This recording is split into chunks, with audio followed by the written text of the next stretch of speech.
Hello guys, dapat ba tayo kabahan or matakot kapag nakatanggap tayo ng ganitong notification? Your monetized video is sharing ad revenue with a music rights owner. So huwag kayong kabahan guys kapag nakatanggap kayo ng ganitong notification. Kaya tayo nakatanggap ng ganitong notification dahil mayroon tayong nagamit na music background dito sa ating content. So gawin lang natin guys, i-click lang natin itong notification na to para malaman natin kung ano yung video ang nagkaroon ng copyright music. So i-click lang natin guys. So sabi dito, your video has update to review. This video is sharing ads revenue. So ito daw na video, meron na detect na copyright music dito sa video na to. Siguro yung ginamit dito na background music or yung karaoke music. Pero ang good news guys, kaya sinabi ko sa inyo na huwag kayong kabahan kasi nakalagay dito, this video is sharing ad revenue with a music right owner. Ibig sabihin, ina-allowed ni owner na gamitin yung music background niya, kaya lang may condition siya na dapat sharing revenue. Ano ba yung sharing revenue?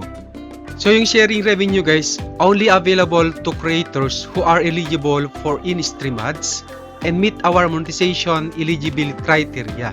So ibig sabihin guys, safe itong sharing revenue. Kaya huwag kayong matakot kasi ina-allowed ni Facebook ang share revenue. When participating a portion of your videos, ads revenue will be shared with music right. Kaya lang guys, itong share revenue, 20% lang yung matatanggap natin nakita dito sa ating video kapag naka-share revenue yung ginamit natin na music background. Then yung 80% mapupunta dun sa music right holder. Pero nasa inyo naman kung i-delete nyo siya. Kung halimbawa konti pa lang naman yung views, yung ginawa nyong content, pwede nyo naman i-delete, then palitan na lang ng music background. Pero kung marami ng views ito, so wala tayong ibang option, kundi i-accept na lang itong sharing ad revenue.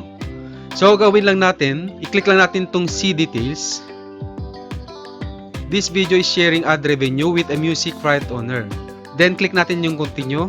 Then gawin lang natin guys, i-accept lang natin to, accept revenue sharing.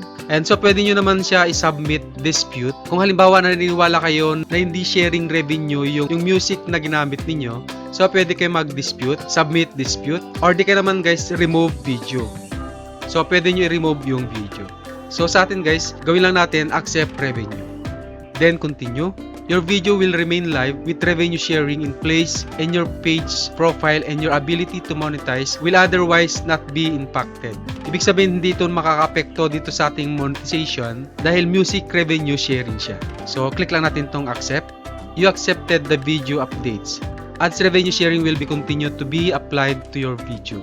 So okay na siya guys. In-accept na natin yung music revenue sharing na natanggap natin na notification dun sa ating isang video. Ayun guys, ganun lang yung gawin nyo. Pwede nyo accept yung notification na music revenue sharing, or di ka naman guys, kung naniniwala kayo na hindi siya revenue sharing, so pwede kayo mag-dispute. Kung hindi naman, pwede nyo i-delete yung video, then palitan nyo na lang yung music background na ginamit ninyo. Pero advice ko guys, huwag nyong baliwalain kapag nakatanggap tayo ng notification na gaya nito.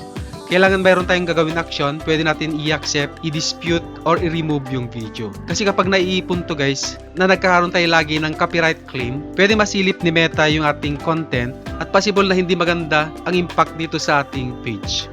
Ayun siya guys, I hope na nakatulong yung ating tutorial at sana nasundan ninyo. Kung may mga katanungan kayo guys, pwede nyo comment sa ating comment section below para masagot natin.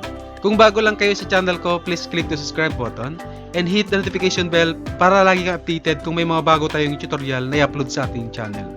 Maraming salamat po and God bless. See you in the next video.